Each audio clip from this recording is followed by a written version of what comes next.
everyone, and welcome to a very special Women's History Month edition of Myavana's Virtual Hair Club.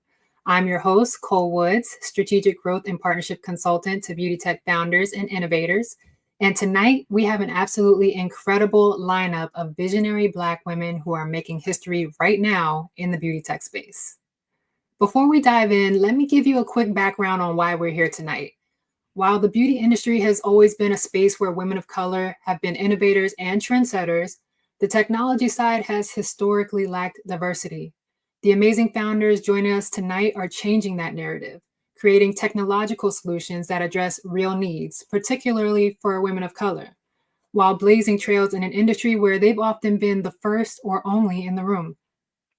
Something I've observed throughout history is that when Black women create solutions to serve our communities, those innovations ultimately serve the masses. Our products and innovations, much like in skincare, are often tested to work across a full range of different types, textures, and needs. The founders you'll meet tonight embody this principle. They've identified gaps in beauty tech through their own experiences, but their solutions are revolutionizing the industry for everyone. Let's meet our incredible panelists. I'll introduce each of them, and then they'll have a moment to share their thoughts.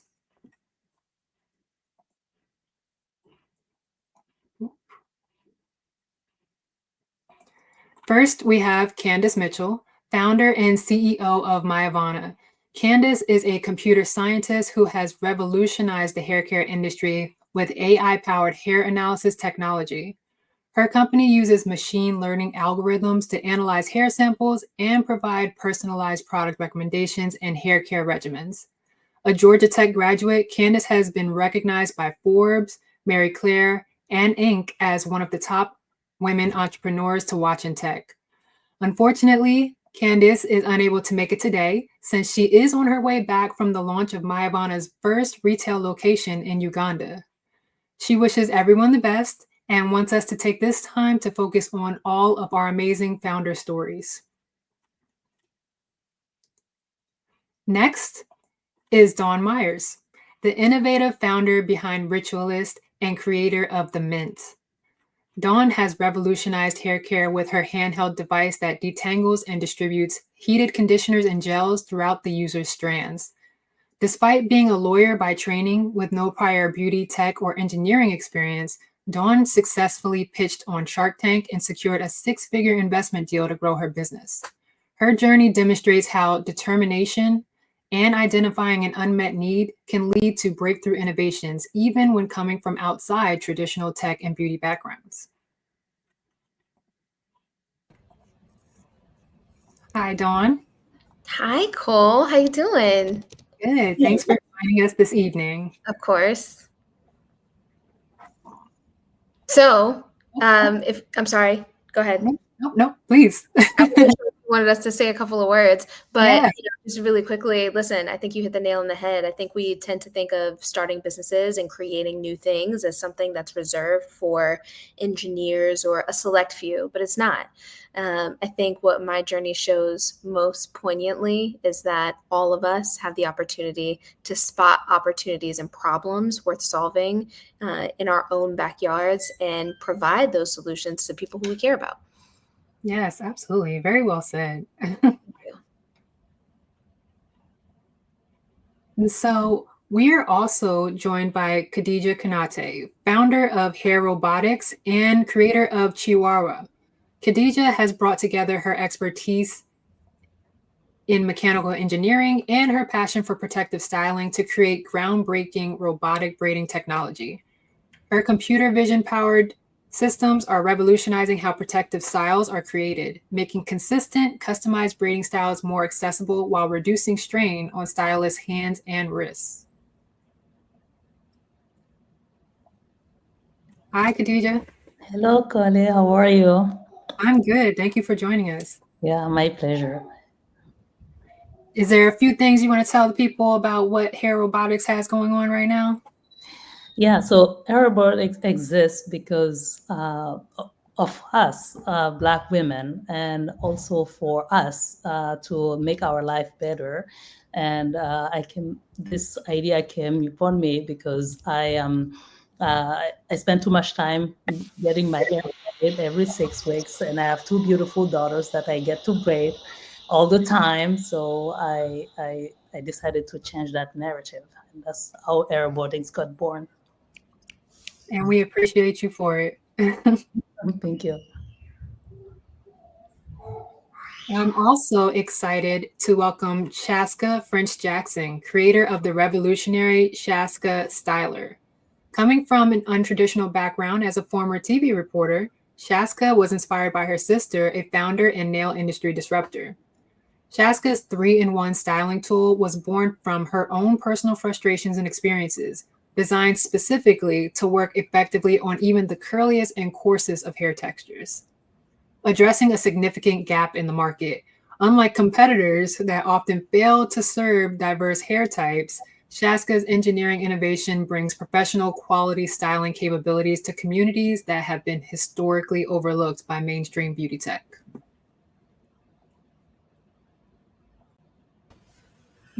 Hello, Shaska.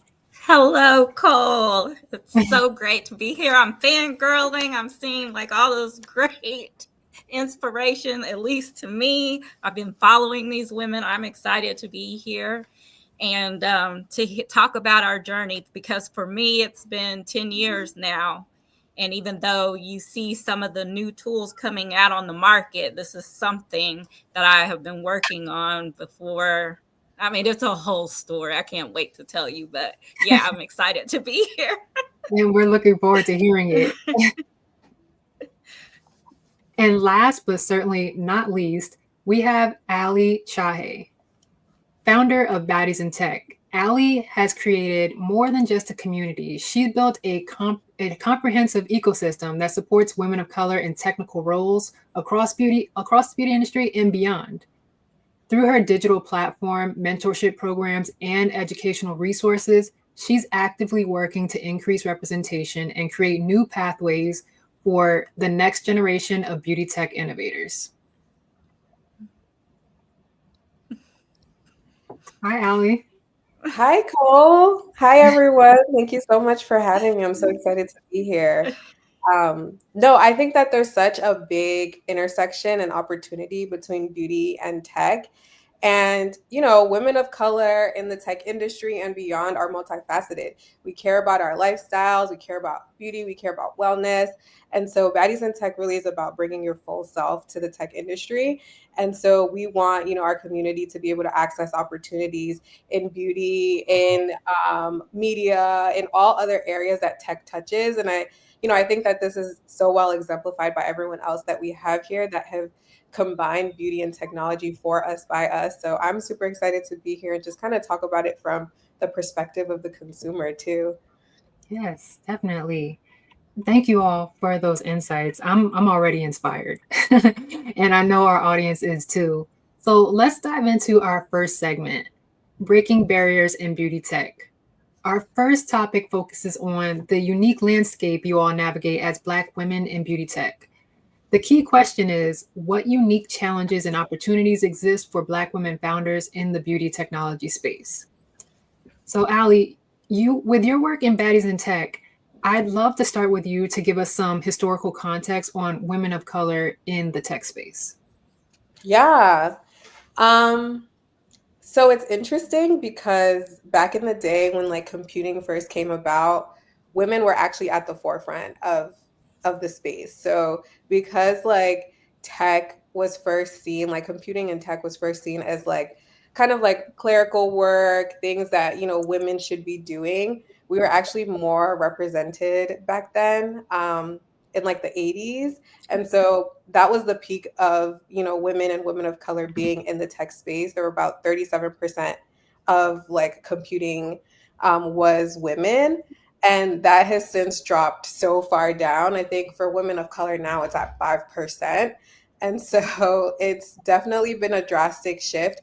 And that was really because, once like personal computers started coming about, it was being marketed to boys and men. Like, a personal computer is for a guy. And so that started shifting the perspective of women in computing and women in tech. And that's what really contributed to the lack of representation that we see today.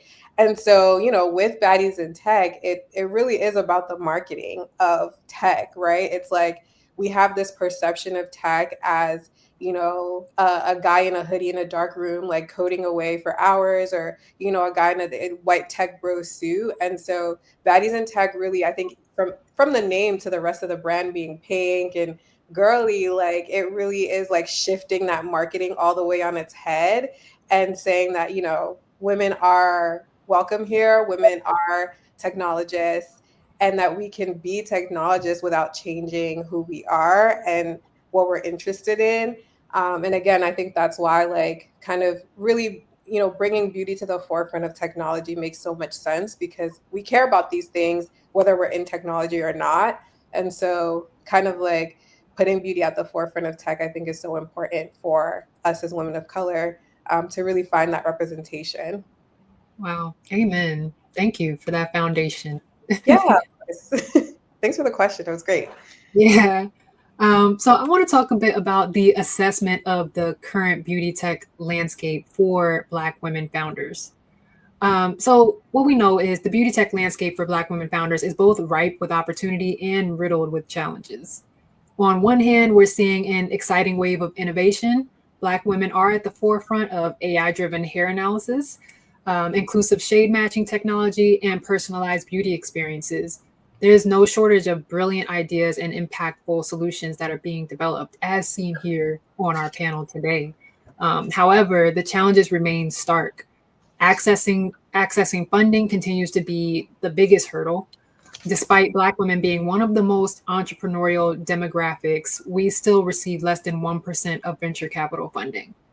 This makes it incredibly difficult to scale, invest in R&D, and compete with legacy beauty brands that have been seemingly unlimited resources. Dawn, your journey to funding Ritualist is noteworthy. Can you speak to the funding and resource access challenges or opportunities you've experienced, especially as someone coming from a legal background rather than tech? Yeah. Yeah, it's been really tough, and it's only going to get tougher in this environment.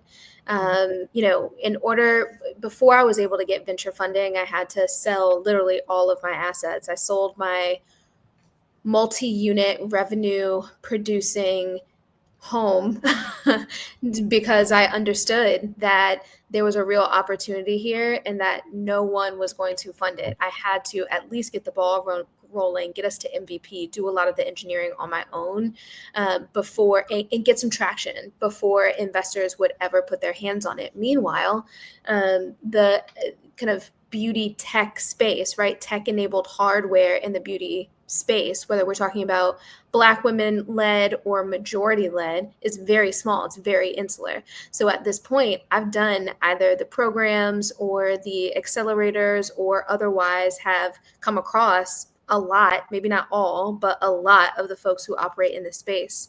And these guys are getting exponentially more funding earlier on.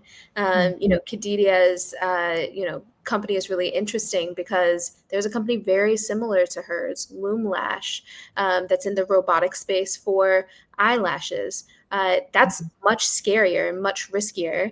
And Khadidia's solution is much simpler and much more streamlined, and there's an established market for it. Mm-hmm. And I haven't talked to Khadidi about her funding journey, but I'm guessing that she didn't get the $20 million that the founder of Loomlash has, right? So there's a massive disparity. And in that, there are challenges, there are also opportunities. The challenges are we have to figure out how to operate more leanly. The challenges are we have to come to the table with an exorbitant amount of sophistication and know-how. But conversely, that also puts us in a position where we have a leg up on the 95% of founders whose companies are failing every year, right? Because it's harder for us, because there's so little margin for error, right? We're in a position where, yes, it's harder, but we're able to kind of march to the beat of our own drums, march to our own timing, as opposed to that venture J-curve timing, which expects us to get to $10 million within a couple of years of operation. And we're able to maybe move a little bit slower, but also move with intention and with the sophistication that gets us the win in the long run. In the long run, I believe that these obstacles can set us up to win. Mm-hmm. Now, Shaska and Khadija, you both work in the hardware side, which adds another layer of complexity, like Dawn mentioned. Could you both share your perspectives on the technical innovation challenges specific to hardware development, especially when creating products for underserved hair types? I don't know. Do you want me to take it first, Khadijah, Yes, or do you? I can come up. Okay. The first thing that I would like to say is you have to make sure that when someone tells you that it's impossible, that you don't listen. You could get 10 people who will swear that they're experts and it can't be done. And then you run into one person and they say so simply, yes, I can do that. And you're like, wait, what? And you don't even believe them. You're just waiting for that moment when the manufacturer called and said, oh, just kidding, I can't. But what happened with me is I've had several prototypes made. My first one, I wish I had thought of giving you the picture. It was awful. It was horrible. I went to get, I don't know how much. I see you guys smiling. You guys can relate. But I remember going to get a CAD drawing, which I didn't even know what that was at the time, giving it to these people who can take your vision and basically translate it into an image that an engineer can understand, and then you can take it to a manufacturer and then you get it made. Well, sometimes the things that you think of can be like your biggest hurdle that you don't think of. That's what I meant to say. I did not know, for me, inventing the 3-in-1 dryer straightener, that fans had to be a certain size. They did not exist. There were no fans small enough to fit inside a flat iron head. Oh, you're kidding me. So where can I get these fans made? Now you have to go back and figure out how to do this with fans that already exist, because a lot of times these people, that once they've created something, it's very hard to get them to shift into thinking they can change it. It's amazing. Like my sister, you had mentioned her earlier, and she created the aquarium nail tip. And you would think that, a nail, an artificial nail ought to be like the easiest thing they can create. And she was told for years and years and years it was impossible to make this one piece to close it. They said it was impossible. And one man literally looked at her and said, please don't bring this back to me. And so it's amazing. If you press and you press and you press, somebody knows how to do it.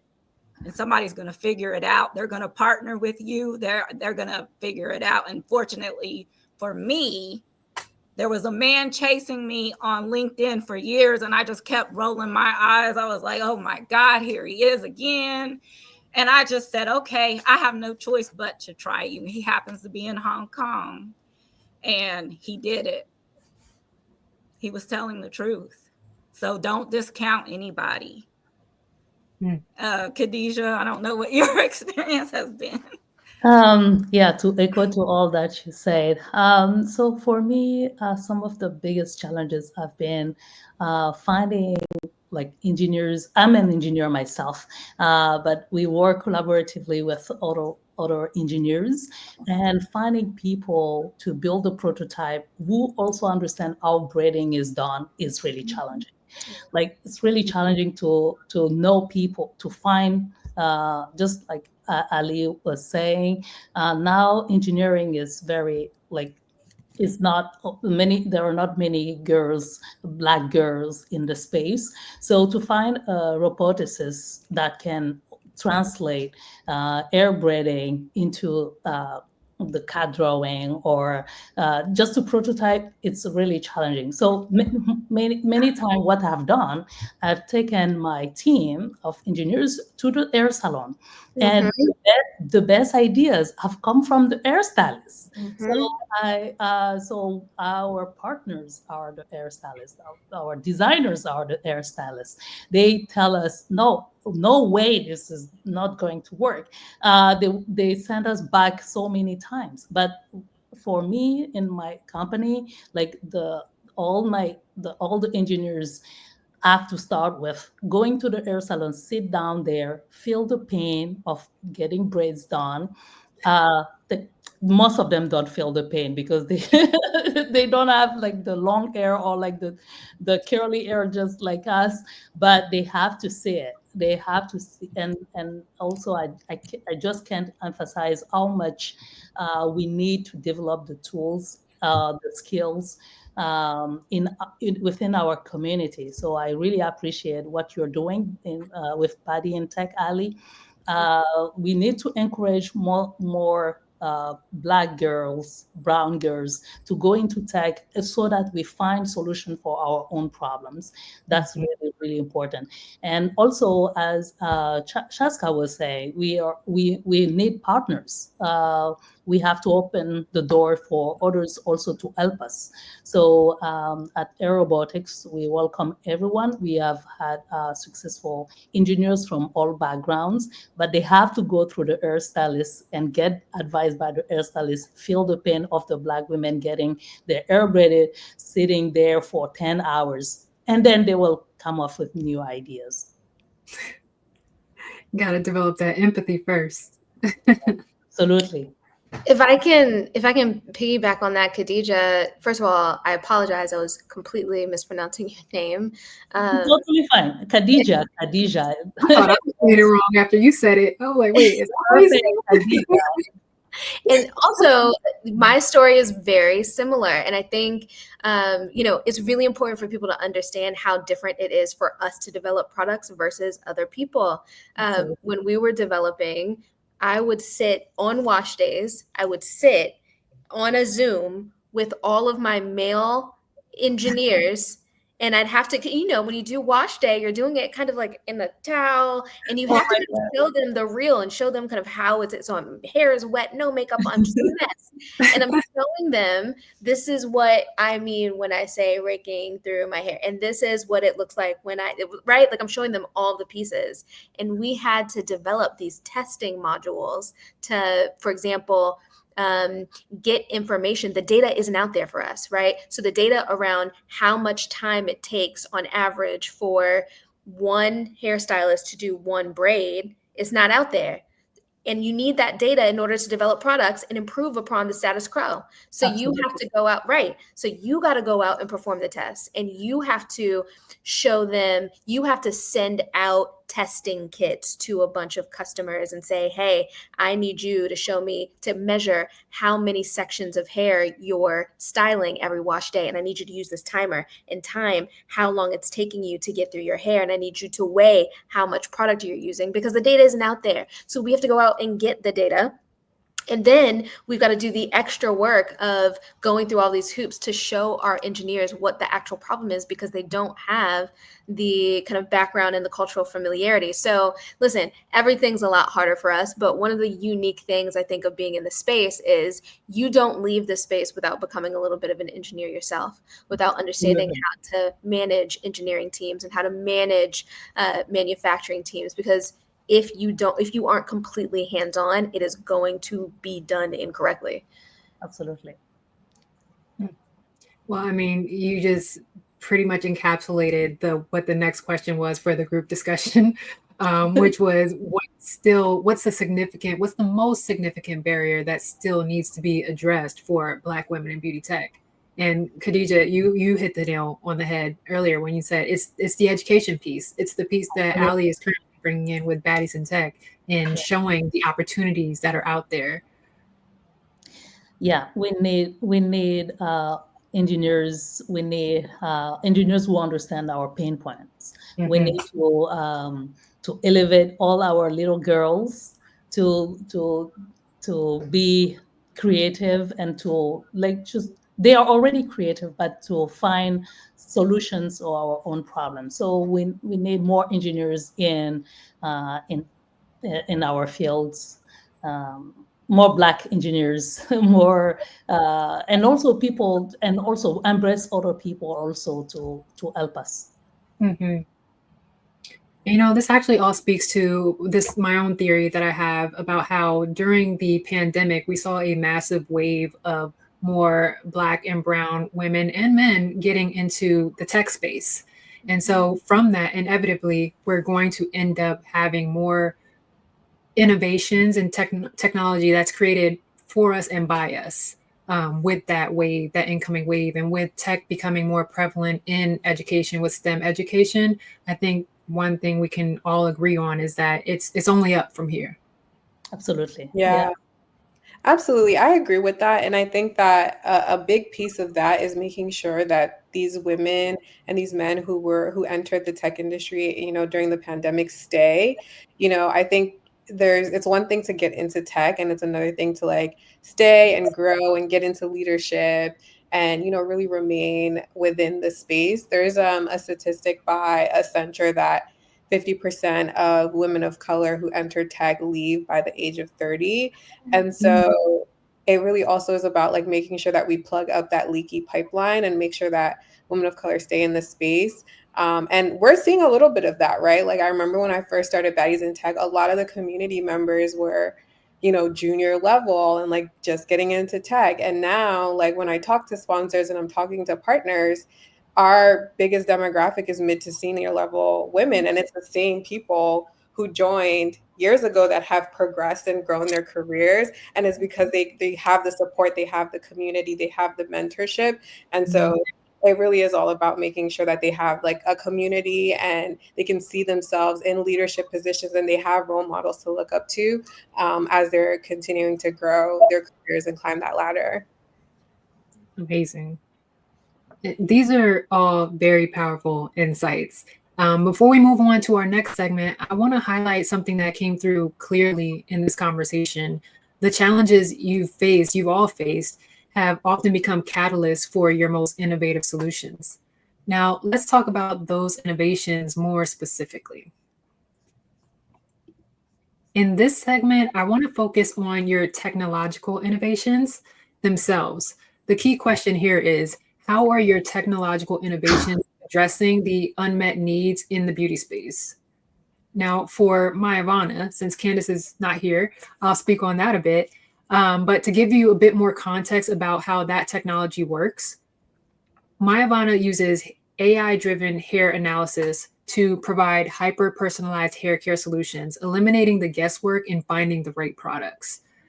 Their hair AI technology analyzes hair texture, porosity, and overall health, creating a unique hair ID profile for each user.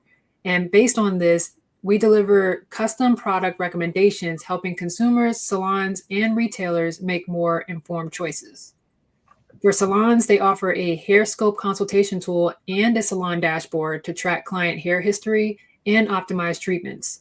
For retailers, they enhance the shopping experience by driving data-backed product recommendations, increasing customer retention and order value. But beyond the products, Myavana empowers users with science-backed hair education, bridging the gap between beauty, tech, and hair health. Their mission is to make personalized, expert-driven hair care accessible to all. So, Dawn, the Mint is solving a very specific problem around product distribution. Share more about the technology behind it and how you developed it despite not having a traditional tech background, as you mentioned earlier. Yeah. So basically, what we did with the Mint, our featured product, is we employed this pod system. So we have these cool little pods. We call them, they're kind of like Keurig K-cups for the textured hair care space. You fill this pod with your favorite product, your gel, your cream, whatever it is. Then this tool heats up your product to the perfect gentle warmth kind of heat point so that you're getting really great penetration. You're getting faster detangling. You're getting really great moisturizing, you're getting decrease. What we do when we employ gentle warming is we are lowering the amount of friction necessary for detangling, right? So if we're lowering the amount of friction, we're also lowering things like breakage and excess shedding, right? You can't change how much your hair is shedding. If you're in a shedding cycle, then that hair is going to shed. But we can control for excess shedding that's above and beyond what you would kind of naturally shed.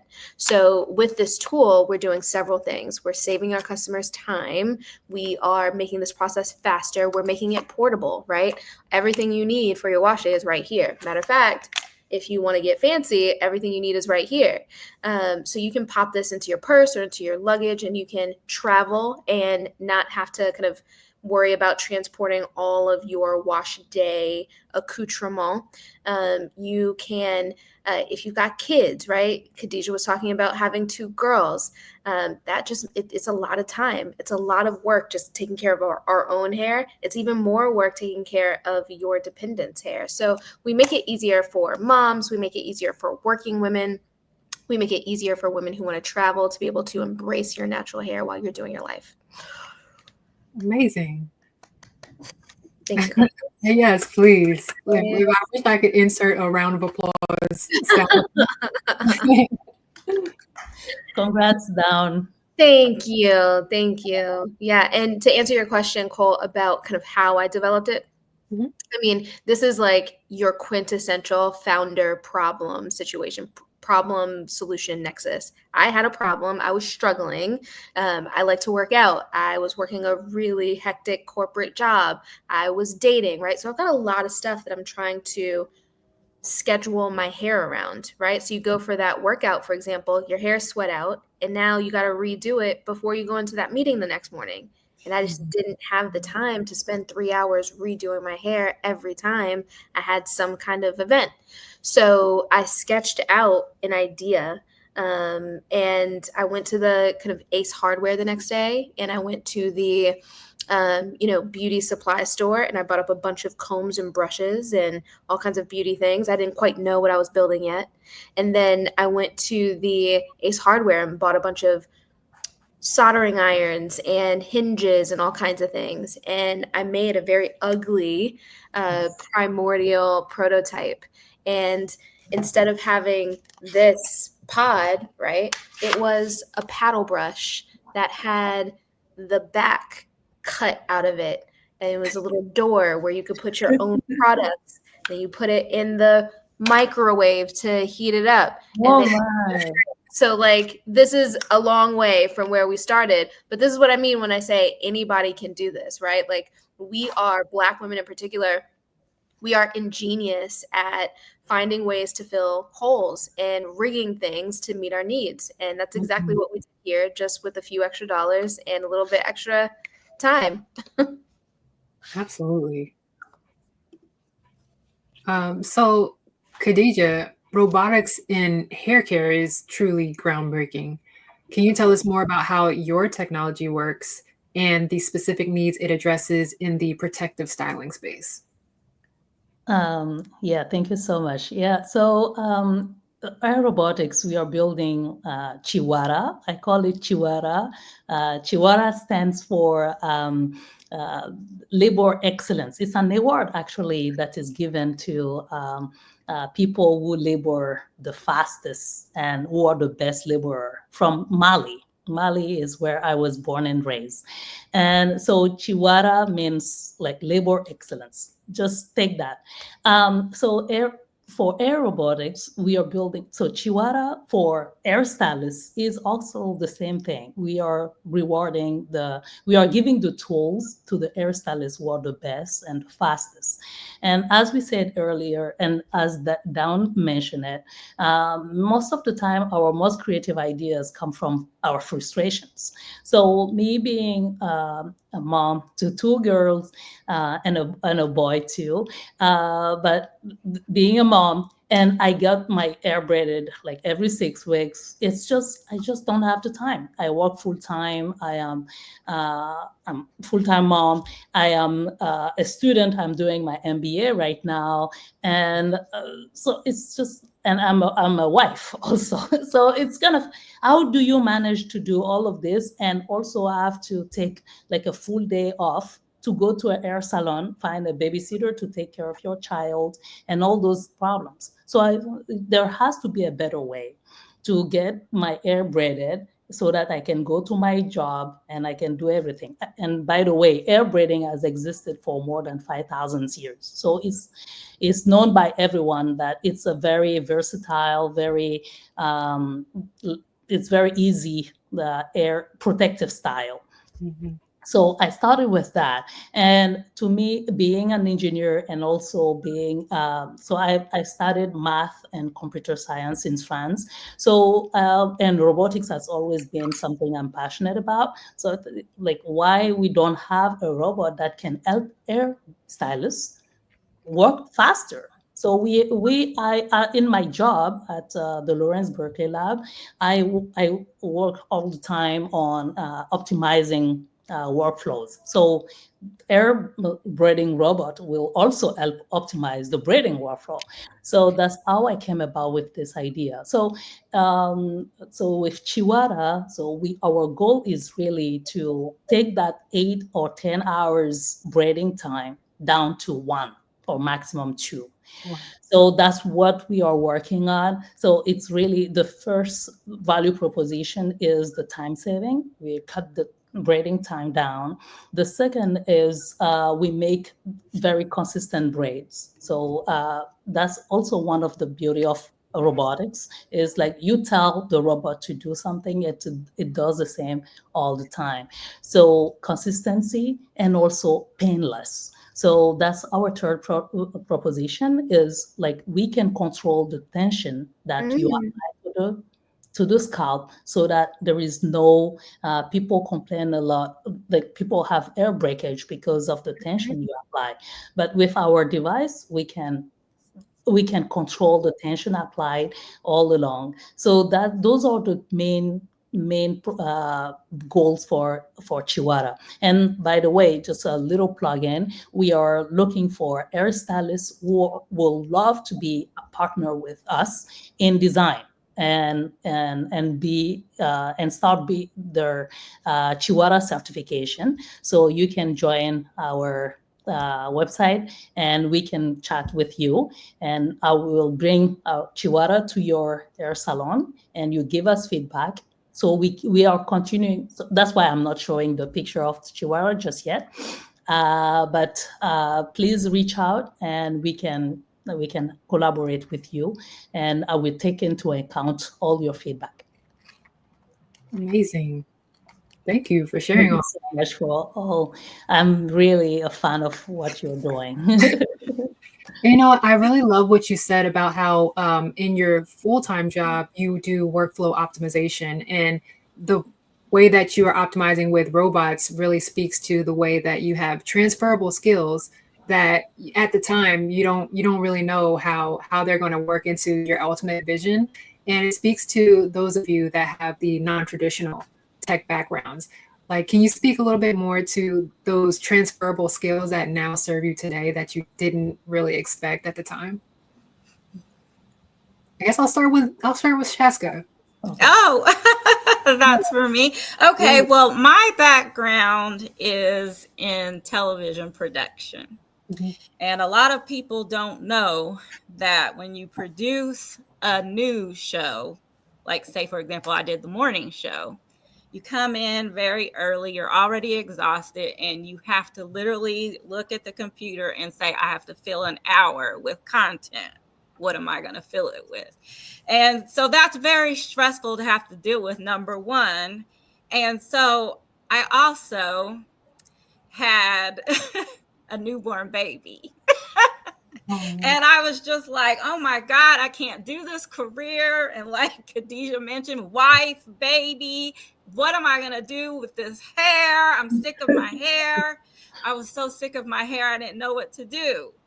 And I can't sit here and say I was so strategic and I thought about this. What happened was I went to sleep and I had a dream, and I saw it in a dream. And I said, oh my God, that would change my life. Does that exist? And I Googled, because I was going to buy it. I was going to buy it. I didn't care what the review said. I would try it if it existed. It did not exist. So I said, well, I'm going to make this. You know what? That's a lie. My sister said, you're going to make this. And what she did was she went and she got a hair dryer and just a flat iron that wasn't plugged in. Mm-hmm. And we took it was a chi, and we took a section of hair and then we put it, on the wet, portion and put the hair dryer up against it. And we did like that. And it was just silky. And we were like, oh my God, we have something. So we decided to see if anything like it had been patented, because just because it's not on the market doesn't mean that somebody hasn't had the idea before. And of course, there were people who had different iterations of it. When you talk about meeting mentors, they can come from the strangest places, because the CEO of InStyler, he has a patent on what, I was trying to do. And I was like, oh my God, how am I going to beat InStyler? This man, his name is Dave Richmond, by the way. I said, he created the best-selling hair tool of all time. How am I going to do this? So a lot of times, a good place. I don't know if you guys go to conventions. Like, we have been going to the Cosmoprof since 2009. Here it is, 2015. And I'm having this idea. So I always, look out for conventions. Those are the best places to meet people. And it's something about when they see you face to face, that connection, that bond is formed.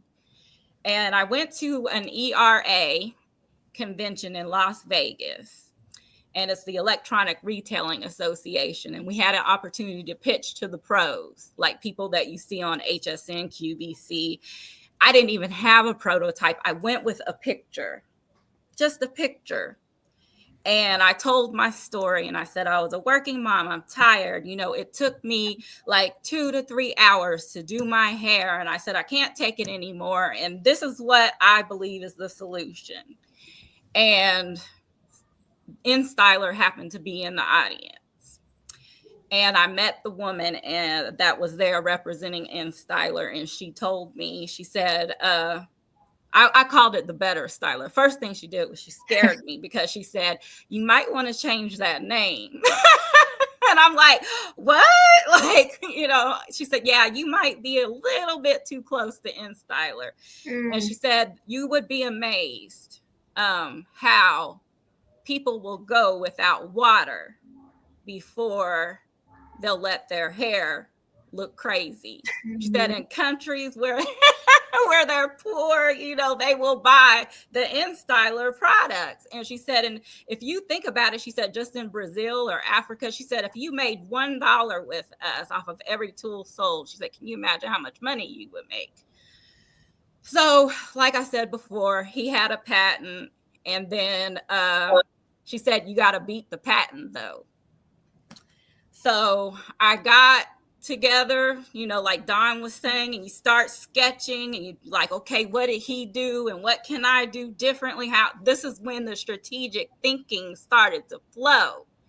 And I'm like, okay, his has suction. I don't want to do that. I want the fan in the head. Nobody's done that. You just start thinking. Then I thought of a car wash. And you know how when you go through the drying portion and all those little concentrators are blowing the hair away? I said, I'll put a plate in there with concentrators that direct the airflow to the strands and straighten and smooth it out. Okay. I'm taking too long, so I'm just gonna cut this off really, so I can allow somebody else to speak. But what ended up happening was that we did get a utility patent. I have a design patent, and I decided to do Kickstarter. Guess who called me? Dave Richmond from InStyler, and then somebody from Conair called, and then I started getting calls just from Kickstarter. He said, I want first shot at the deal. Good. And I agreed. Good. And signed a licensing agreement. Things happened with COVID. Oh my God, let's not even go there. He has been with me every step of the way. I have had help from this man. He told me, he said, I will consult you and I will not charge you anything. And he helped me design this tool. He has never charged me anything. He would be sitting on this panel right now giving insight. And so you just never know, like, who would have thought the man who had a patent on it would be the one that would help me birth this thing. So, you know, this is the first one. I don't know if you guys can see this.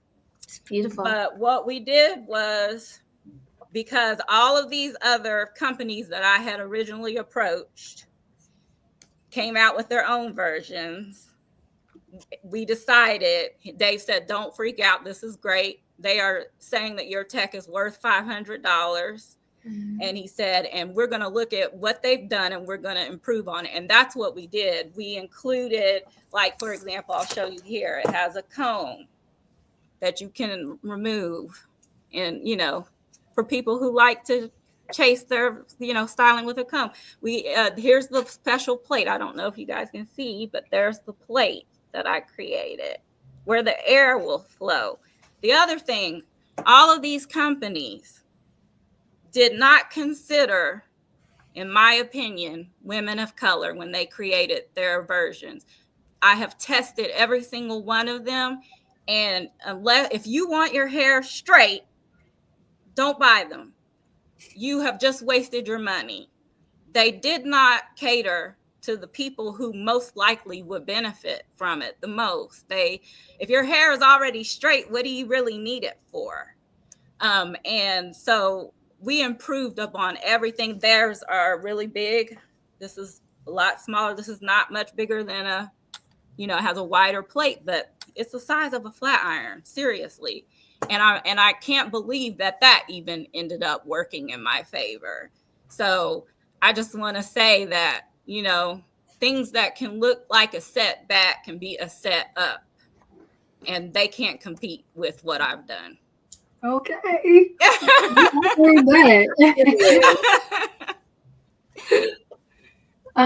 Okay. Well, before we end this segment, Allie, I want to get to you because I want to talk about how your platform is building community through technology.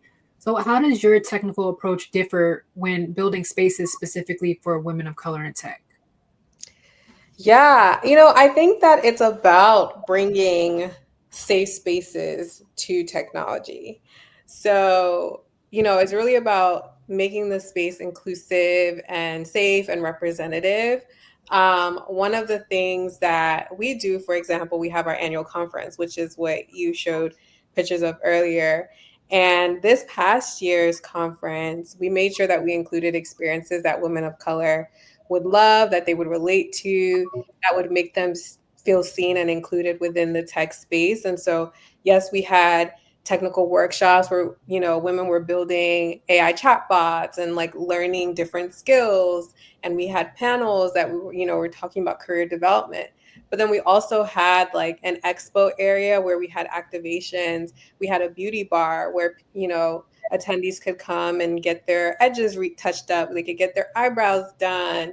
You know, we had massages, we had manicures. Like we made sure we included experiences that made them feel like they were at home within a tech conference. And a lot of the times, you know, women attend conferences and it's not representative of them. They're seeing, you know, people that don't look like them. They're experiencing things that they don't relate to. And so we wanted to be very intentional about that.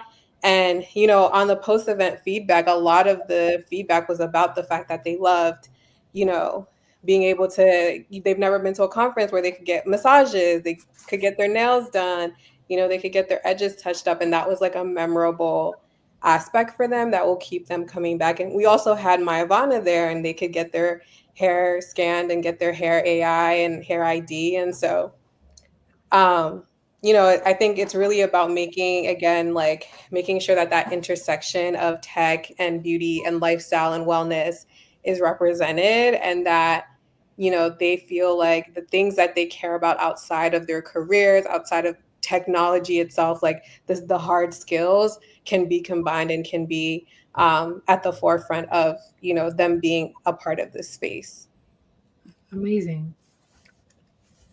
The breadth of innovation represented here is remarkable.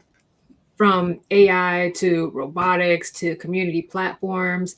What's even more powerful is seeing how solutions created by and for Black women are elevating the entire beauty industry. So let's look ahead at what comes next. Before we get into our next segment, I want to take a quick 45-second break.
All right, welcome back.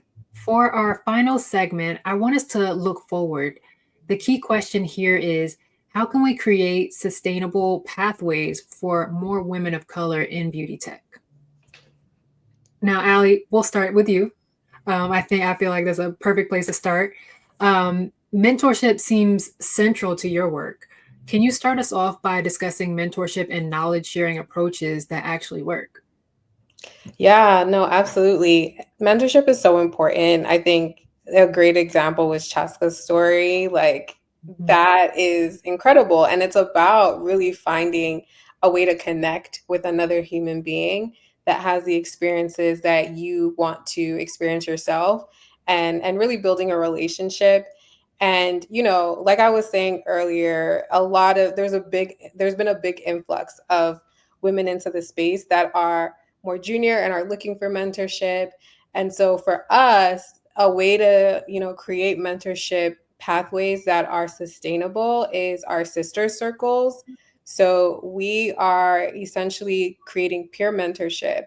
We believe that you don't have to be, in a leadership position to provide mentorship and to be a mentor and to be mentored. And so it's more of a circular program where, we're matching women based on their career interests, but across levels. So, in a mentorship group, we'll have women who are junior, we'll have women who are mid-level, senior level, and leadership level. And it's circular mentorship where they're learning from each other's experiences, they're learning from each other's networks. And, the person who's mid-level can mentor the junior level person, and the person who's senior level can mentor the mid-level person, and so on and so forth. But also, there can be reverse mentorship in that scenario as well, right? Where someone who's at a leadership level can learn how to be a better leader by being around a group of women who are coming up after her. And so, I think that we've had a one-to-one mentorship program in the past, and sometimes that can feel too formal, too much pressure. And so we believe that this approach is a better way to do it, because again, there's also not enough senior level Black women in tech to mentor all the junior level people. And so really being able to match people based on again, their career interests and their level is the approach that we're taking. And we also believe that, like, women just want to rub elbows with each other. We've done a lot of UX research. We've done a lot of surveying and talking to our community. And what it comes down to time and time again is that, women are joining Baddies in Tech because they want to connect with like-minded individuals. We conducted a survey and we asked our community, like, why did you join Baddies in Tech? And we had a few options. We had, learn a new tech skill, get a tech job, get help for your entrepreneurial venture. And we had connect with like-minded individuals. And we only let them choose one because we wanted to know what was most important to them. And 50% of people who took that survey chose connect with like-minded individuals. And so that's just like such a testament to the fact that like we just want each other. We just want to see each other in this space. We want to be able to pick each other's brains. We want to be friends with each other. We want to paint and sip with each other. We want to learn together. And so that's like the value that Baddies in Tech really brings to our community. And so being able to really strengthen those network effects through our sister circles is something that we're really excited to launch later this year.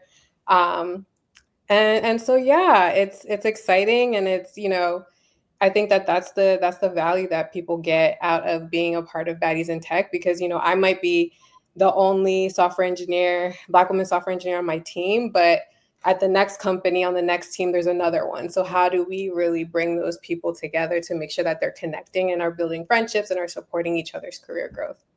Amazing.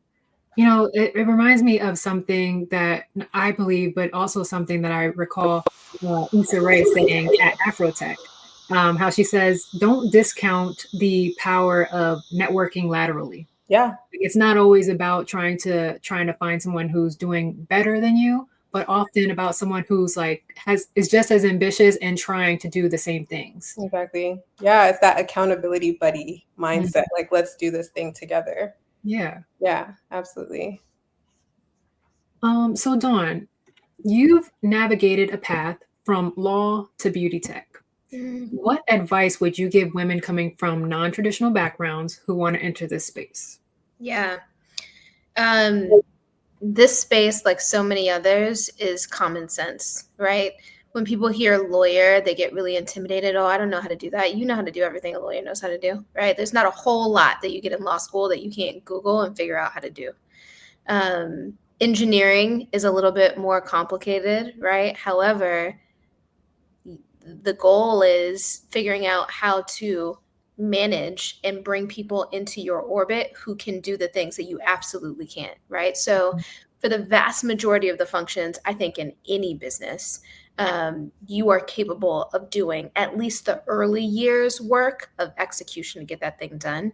And then to the extent that there are pieces of the puzzle that you have to employ other expertise for, that's also a matter of stepping into your role as a founder, right? Becoming the visionary and being able to persuasively bring the people and the resources into your orbit that you need to get your thing to grow. I hope that's helpful. Yeah, absolutely.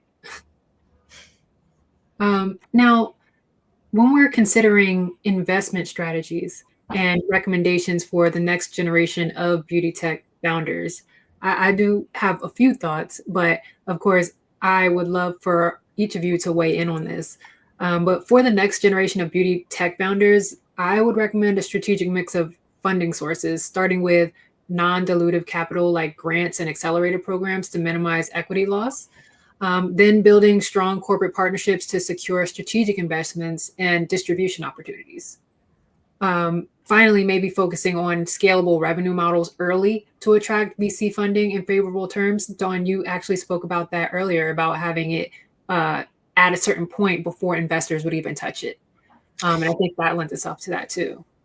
Yeah. I mean, for me, we didn't have revenues. We had traction. We had press. We had pre-sales. We had things like that. But we didn't have repeatable revenues at that point. But if I were to go back and do it again,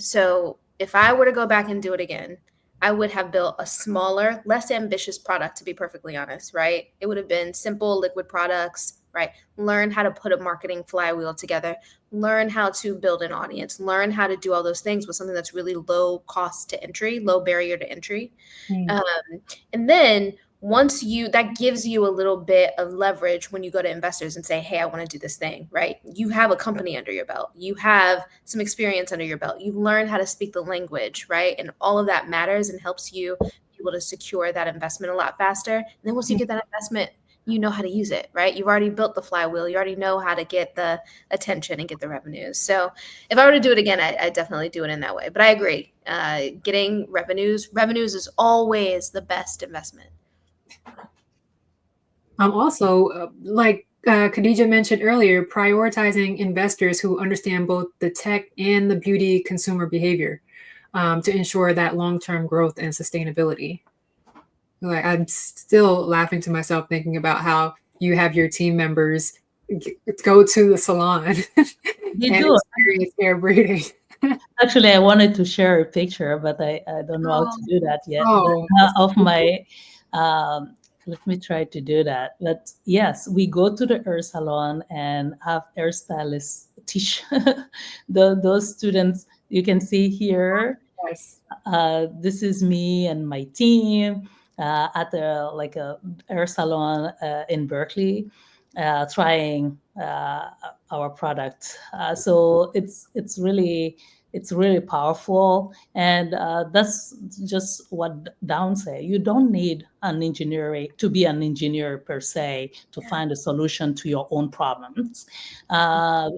Engineering skills are very useful, and I'm glad I can apply some of the skills that I've learned.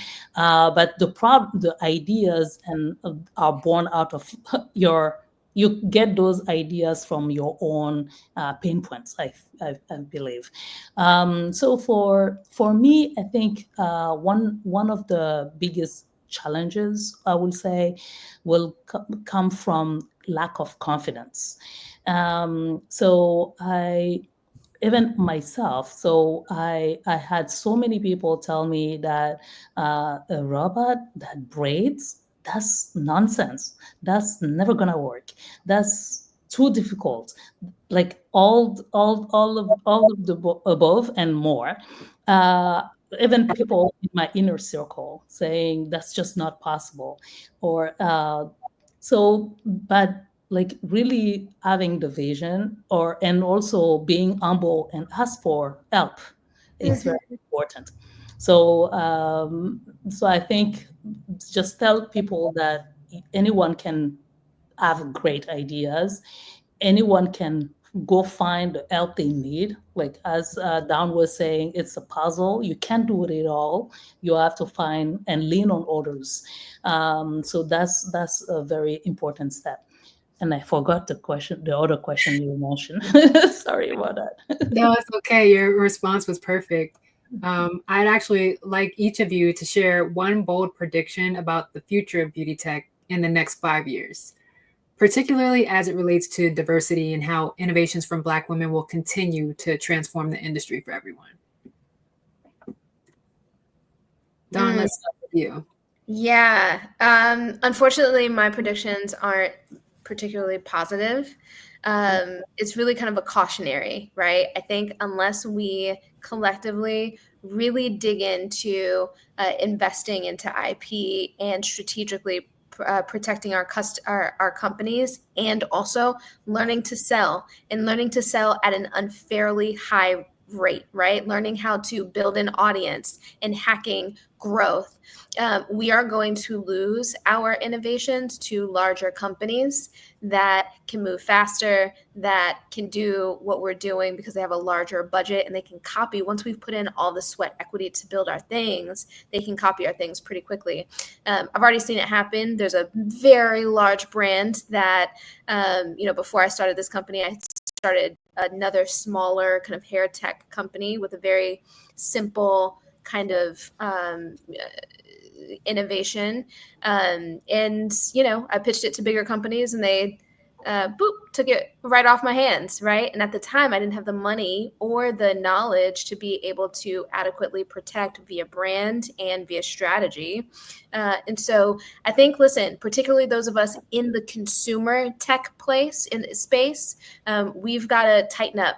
And we've got to stop waiting to do things the way that the majority facing founders in our space do it. We may not have millions of dollars to invest into marketing to buy meta ads, right? So we're going to have to figure out how to get the growth faster on our own, because without that growth, without those eyeballs, without customers who are solidifying and kind of validating what you've built, you lose. You lose. What protects you, we can have IP. In fact, IP is foundational, but ultimately what protects your company is brand, is eyeballs, is a customer base, right?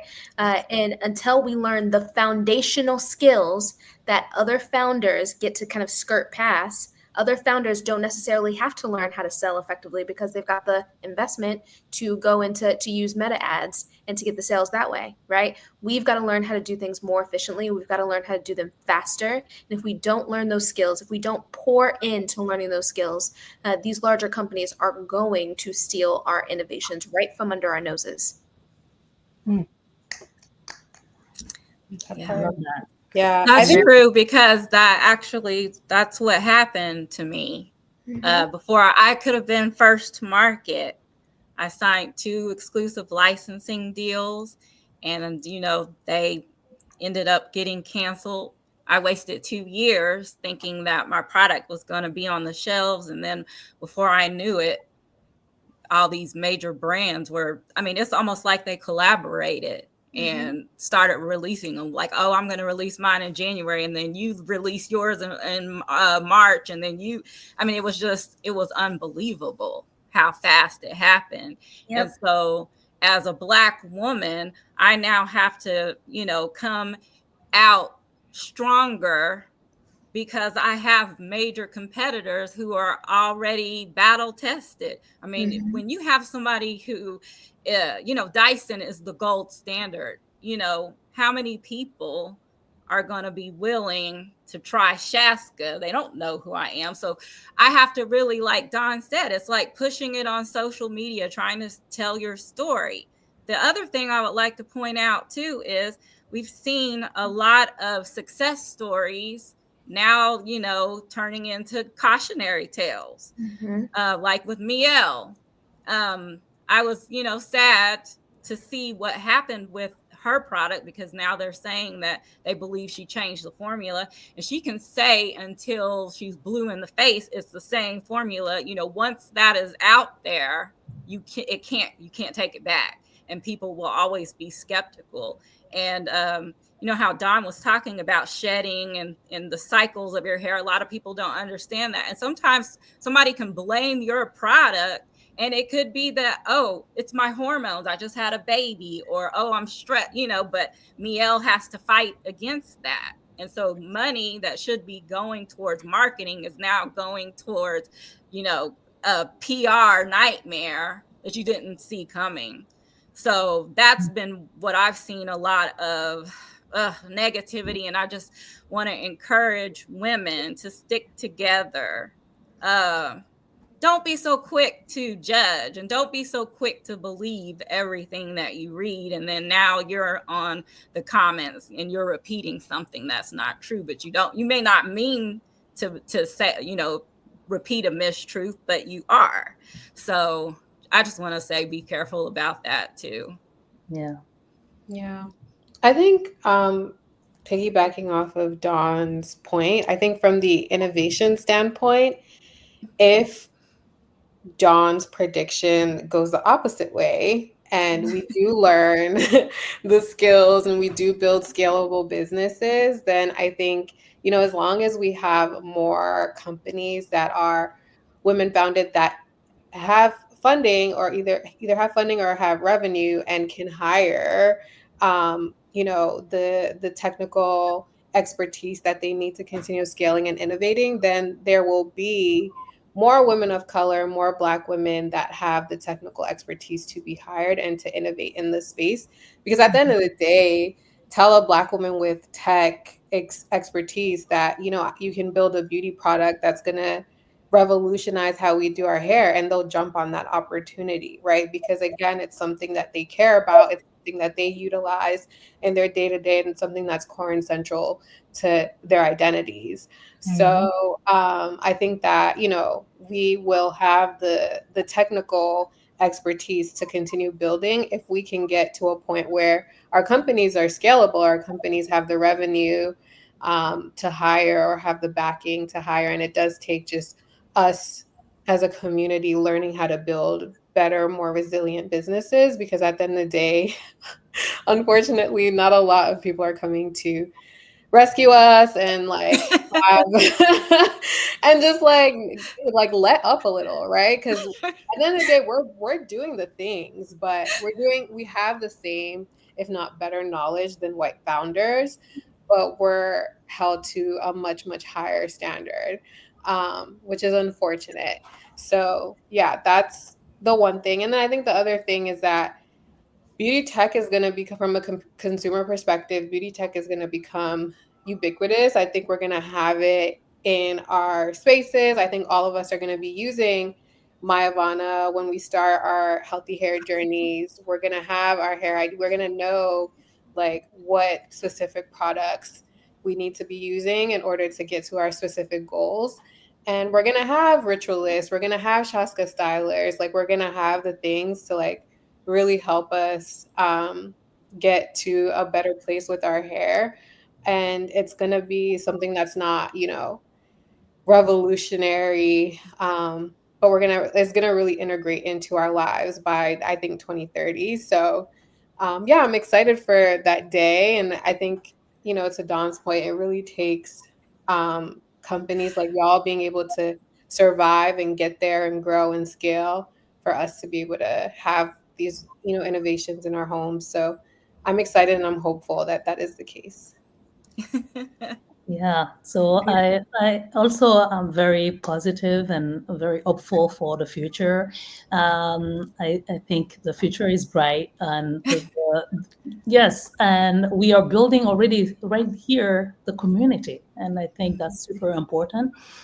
Seeing all of you today is such a blessing already. So let's do that more. Like, let's Yeah. build a community. We need each other, and so we know our problems, and we are developing the solution for our problems. That's really, really important. And second, I see the future of air or beauty as a very conscious. We are becoming more and more conscious, more and more educated, and our beauty practice and rituals have to reflect that. And we have to understand, go back to our roots actually, to understand how what we used to do. Like right now, we are using a lot of products that contain lead, like it's just leaked out, like our The braiding hair. braiding air Yeah. contains chemicals. We didn't know where they were made. We buy them from like, but thankfully, Ribondo or Nuri Air are changing that narrative. Yeah. Luca Air changing that narrative. We have to have that community, and we have to have that education that there are certain things that are not good for us, and we can build upon that. So I let's support each other, and let's keep learning and increase our skills and just keep dreaming very big. That's beautiful. Thank I'd like you. to interject with a more positive view of the future. And it's tough out here. So, a little cynicism is warranted. However, one of the things that I'm really looking forward to is, listen, we talk a lot about investors. We talk about how it's really difficult to get capital, but investors are only half of the problem, right? Once you get the Yes. investors on board, you got to get the customers on board. Yes. And one of the things that's been really tough is how tough Black women are on other Black women, and particularly for the ladies in this room, right? Our customers, because we're building tech for textured hair, our customers are Black women. And so we're in between a rock and a hard place, because when we push our technologies to the majority or majority facing communities, then we get a backlash from our people. But our people aren't willing to support us from the beginning. So it becomes really difficult. But what I'm seeing is, over the past maybe 5 years, really since Richelieu Dennis's acquisition by Unilever, right? We've had a lot of Black women who are starting to really think about this space and how it works. Now, they're not particularly always super erudite about this space and how it works, right? So they get really frustrated when they see a company get acquired by a bigger company because they don't understand the mechanics of these small companies and how badly we need that support and capital. Yes. They can be hyper critical and expect Amazon level delivery from you when we don't have Amazon delivery resources. But what I really like to see and what I'm really hopeful that this political moment does for us, as we try to band together, as we try to think strategically about how we support our own and keep Tulsa from burning again, my hope is that Black women consumers in particular will take that interest and really start to refine it and really start to understand the inner workings of these small businesses, what our needs are, how to have grace for Black business owners, how to support Black business owners early in their journey rather than waiting until you're the size of a L'Oreal before they'll trust in you. So that is a hopeful prediction. And we're entrepreneurs. We've got to find the silver linings amidst the hellscape sometimes. And right now, I think politically that this qualifies. And I think that silver lining is a lot of Black consumers who are looking for ways to support and who are looking to understand the economics of kind of business building more deeply. Oh, Absolutely. that was beautiful. Beautifully said. And I just would like to say that, Cole, thank you, because you've really put together a stellar panel. I mean, everybody is represented. So, I would also like to encourage Black women. We're always saying piggybacking on Dawn, but, let's let our sisters express themselves the way they want to. If they want to be curly, let them be curly. If they want to be straight, if they want to be braided. I mean, that's the beauty of our hair. It's so versatile. I mean, let's just not be so judgmental and, come down on people because you believe that you shouldn't do this to your hair. Silicone's bad, oil's bad. It's just like, I was ready to pull my hair out. Like I got to the place where I didn't know what to buy, what shampoo, what was true, what wasn't. And I think that Myavana, I mean, for her to come up with a tool and she can tell you what your specific needs are. I mean, come on, game over. Mm-hmm. And so let's celebrate our versatility. Let's celebrate our hair and Yeah, in Candace's absence, can we take a moment just to hype her up? What Candace is doing in the space is wild. And I don't think people, you talk about it just on a Zoom. I don't think people can really understand. It's crazy. It's a very big vision, very big. It's a big vision. There's more, I'm sure, that she's trying to build, but just what she's built right now, the technology she has right now is a game changer for those of us. I was just talking to my best girlfriend today, and we were talking about how we're so annoyed because we can't get the length that we want. We need to nourish our scalps. We got to figure out what products we need. We got to figure out what's going on, right? It's right here.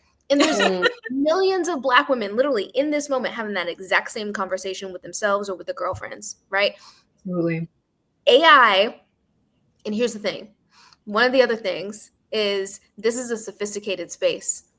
When we talk about textured hair care, investors, customers as well, other businesses, they think that this is a game. They think that it's kids play.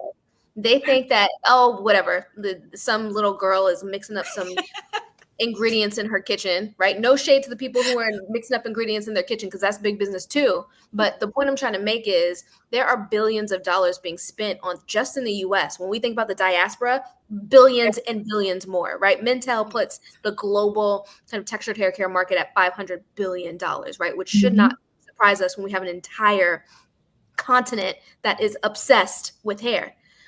For whom hair is a deep part of our culture and tradition, right? So the point I'm making is that this is big business, and hopefully in the coming years, what we'll see is people start to give it the merit that it deserves. This is at least as meritorious as the other big beauty tech brands that are majority facing, that are getting tens of millions of dollars in investment that we are doing without. Right. So my prediction / hope for, the coming years is that people will start to understand as we grow, and as we start to make money, and as we start to break through, investors, potential business partners, larger businesses, they'll start to attach the sophistication that these innovations deserve. Yes. Absolutely. And like you said, Dawn, this is just like the space alone is just an investment that cannot be ignored. Because one thing that's missing currently in the beauty industry is that the majority doesn't know how to speak to us directly, especially when it comes to things as intimate as our hair and that hair journey. And so I think that if I'm to give any prediction, I think that beauty tech, especially with Black women leading the head, will continue to thrive because we know the pain points. We have the empathy to create those things that we have been missing all along. Yes. That's right. Thank you so much, Collie. No, this was amazing. Thank you all for these powerful insights. What we've heard tonight reinforces something I deeply believe, that when Black women innovate to solve problems in our community, those solutions ultimately elevate entire industries. Each of you has identified a gap through your lived experience and created technology that not only serves your community, but has the power to transform beauty for everyone. For our viewers, we'll be sharing follow-up content from tonight's discussion on all Myavana social platforms. You can also continue in conversations around beauty, healthy hair, and tech by downloading the Myavana app. And a quick announcement, the Beauty Tech Summit will be back at Georgia Tech again this year on June 14th. So stay tuned for more details on that. If you're inspired by what you've heard tonight and want to support these incredible founders, please follow them on social media, consider purchasing their products, sharing their work, and if you're in a position to do so, invest in Black women-led beauty tech. To our brilliant panelists, Dawn, Khadija, Shaska, and Ali, thank you so much for sharing your time, wisdom, and inspiration with us tonight. You are truly making history, and we're honored to amplify your stories. Oh, thank you. Thank you so much. Yes. Join us next month for another virtual hair club panel. And until then, I'm Cole Woods, and you have been a welcomed guest in the Myavana living room. Good night. Woo! Bye, ladies. Hi, guys. Everyone. Hourglass. Yeah.